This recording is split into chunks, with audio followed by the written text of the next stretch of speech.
नमस्कार दोस्तों, स्वागत आप सभी का आपके अपने YouTube channel Shri Ram classes में।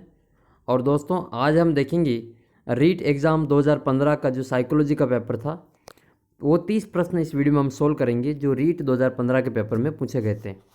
और ये पेपर लेवल 2 का पेपर है जो कि लेवल 1 के लिए भी आने वाले रीट एग्ज़ाम 2020 के लिए काफ़ी इंपॉर्टेंट है। तो आप वीडियो को शुरू से अंत तक देखें। ये लेवल 2 का पेपर है, कक्षा 6 से 8 तक का। जो रीट का पेपर हुआ था 2015 वाला, वो 7 फरवरी 2016 को हुआ था। ये देख सकते हैं आप यहाँ पे, रीट का आयोजन 7 फरवरी 2016 को हुआ था। लेवल 2 का पेपर आपके सामने, बाल विकास एवं शिक्षा शास्त्र के 30 महत्वपूर्ण प्रश्न देखेंगे कि लेवल किस प्रकार का आता है।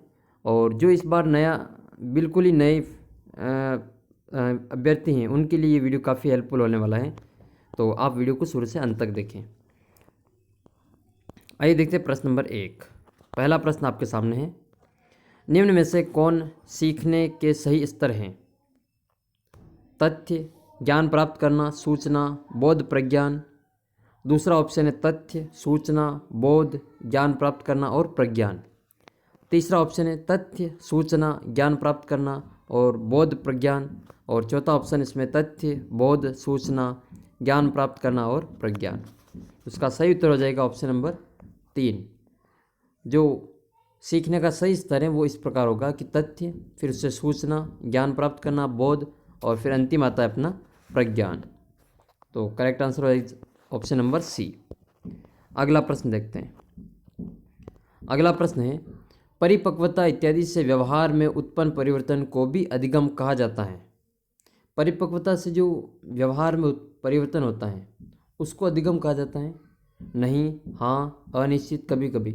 तो परिपक्वता से जो व्यवहार में उत्पन्न परिवर्तन है उसको अधिगम नहीं कहा जाता है। फर्स्ट ऑप्शन इसका करेक्ट हो जाएगा। अगला प्रश्न है तीसरा, चिंतन क्या है?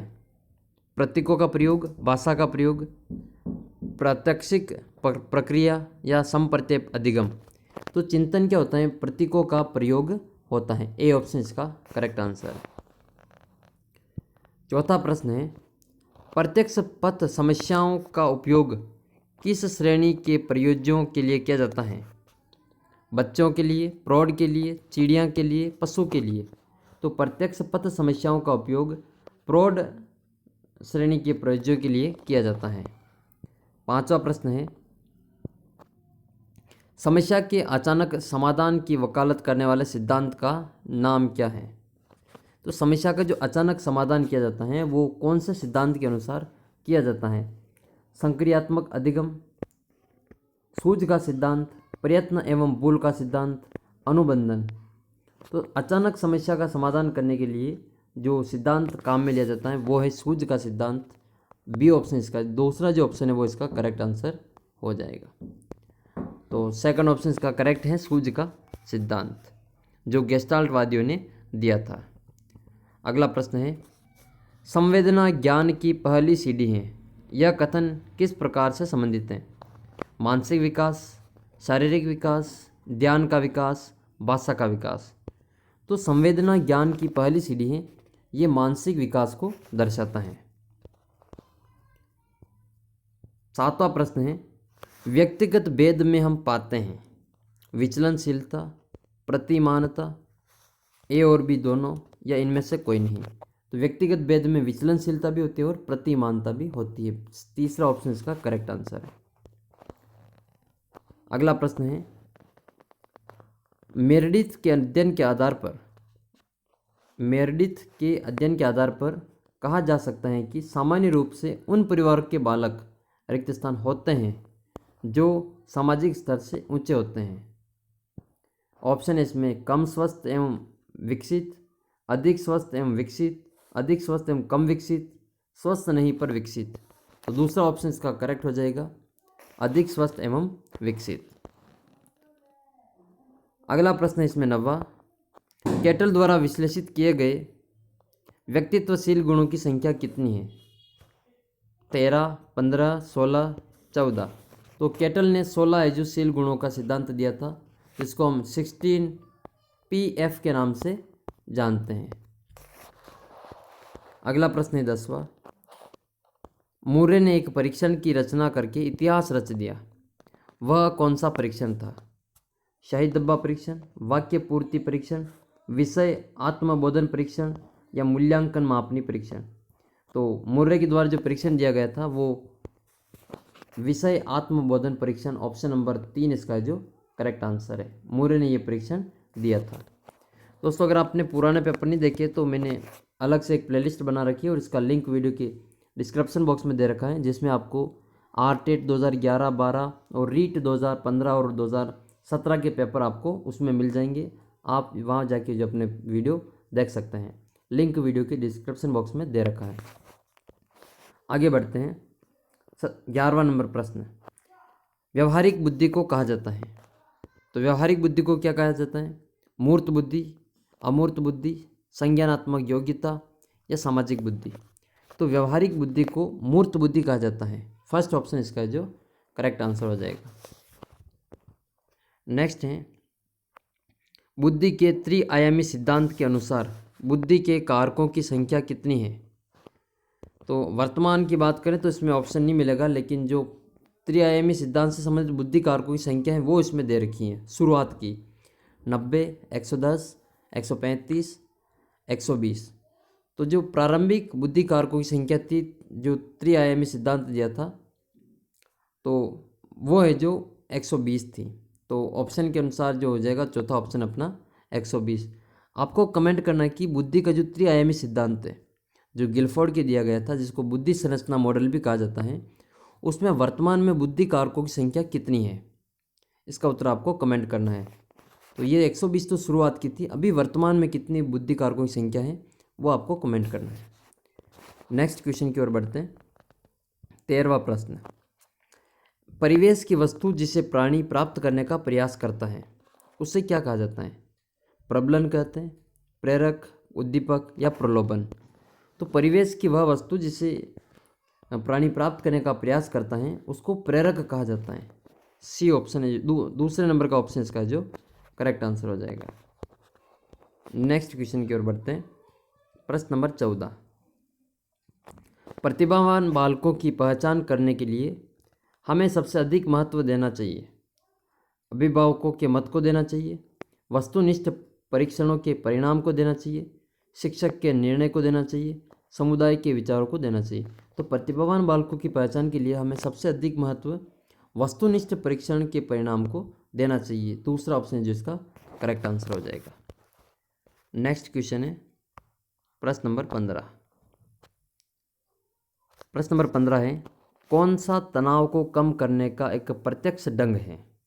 प्रत्यक्ष ढंग अप्रत्यक्ष ढंग कौन सा है? सॉरी, इसमें पूछा गया है अप्रत्यक्ष ढंग कौन सा है? तो अप्रत्यक्ष में विश्लेषण और निर्णय, रुकावट को दूर करना, दूसरे लक्ष्यों का प्रतिस्थापन करना या उदात्तीकरण?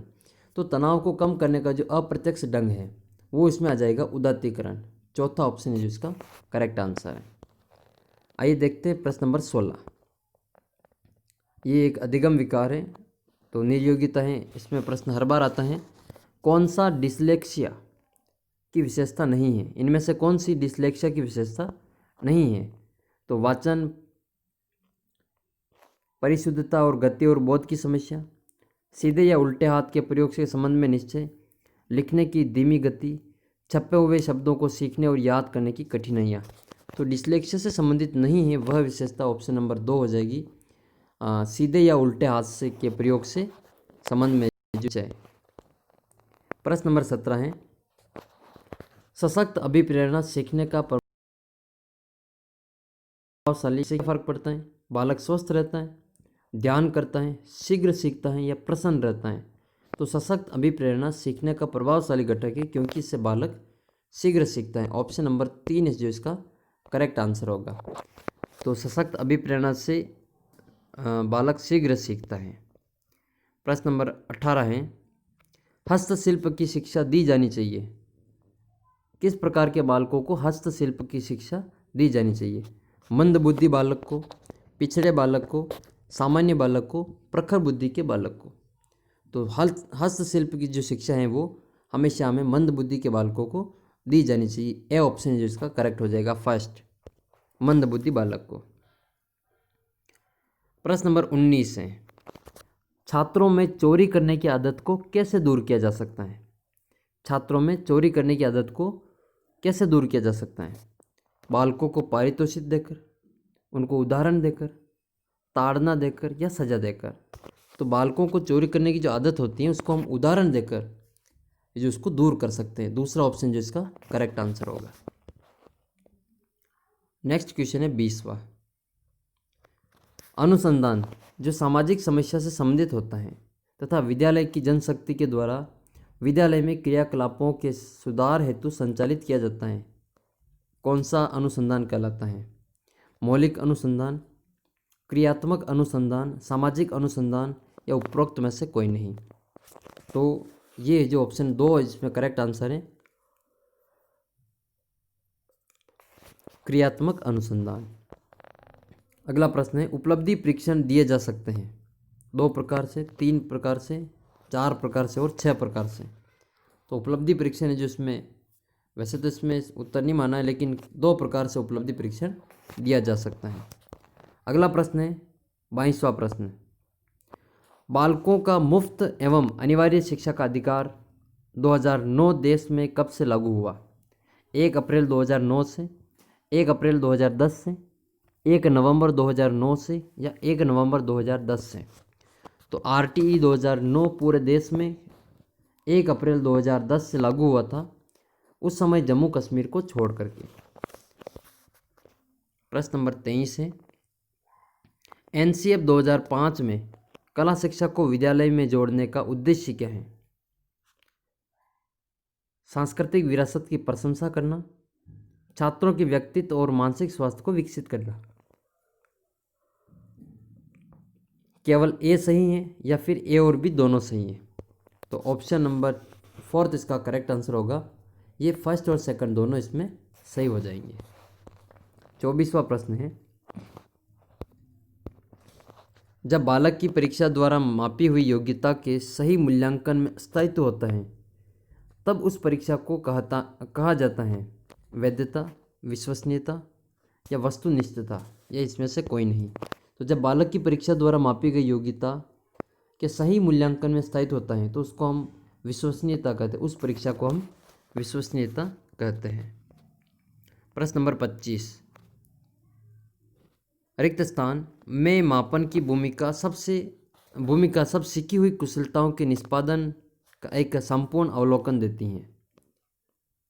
निर्माणात्मक मूल्यांकन, योगात्मक मूल्यांकन, निदानात्मक मूल्यांकन या उपरोक्त में से कोई नहीं। करेक्ट आंसर होगा ऑप्शन नंबर 2, योगात्मक मूल्यांकन।